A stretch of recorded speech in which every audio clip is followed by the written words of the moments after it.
What up, guys? I'm sure you've been hearing the debate regarding if there's going to be a rate hike or a pause by the Fed at the May's FOMC meeting. Well, I think the biggest sticking point right now for the Fed is the labor market, actually. And I'll explain.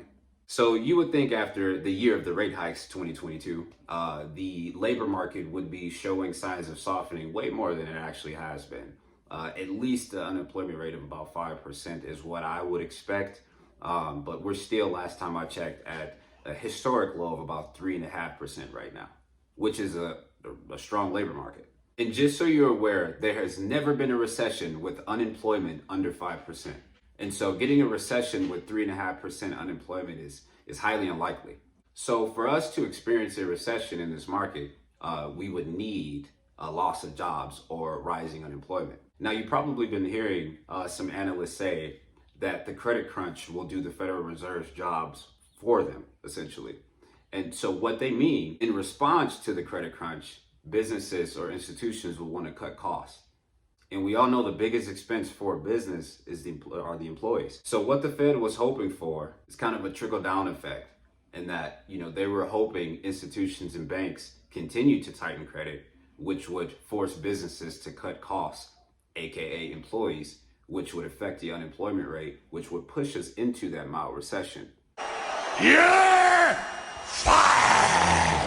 What? Now, in a perfect world, a perfect monetary policy world, inflation would have come down and unemployment would have gone up, bringing that balance into that mild recession or soft landing, as you heard Jerome Powell and other members of the Fed say over the past year. Now, in trying to achieve that soft landing, you do run the risk of stagflation, because unemployment, so just so you know, by the way, stagflation is characterized by rising unemployment and persistent or rising inflation. So if inflation continues to come down slower than they anticipate, or remains persistent, it just kind of, at a certain level, and unemployment starts to rise in a way that they've actually wanted, well, now we're in a stagflationary environment, which is the absolute worst of the ationaries that you can have. So the Fed is really, I don't envy their jobs, man. They're in a very tough, confusing spot right now. If the labor market remains tight, we could even start to experience more inflation. So what we experienced before was cost push inflation. What we could experience due to the labor market being so tight is demand pull inflation. So what I think they're gonna do and what I think they should do, it does differ.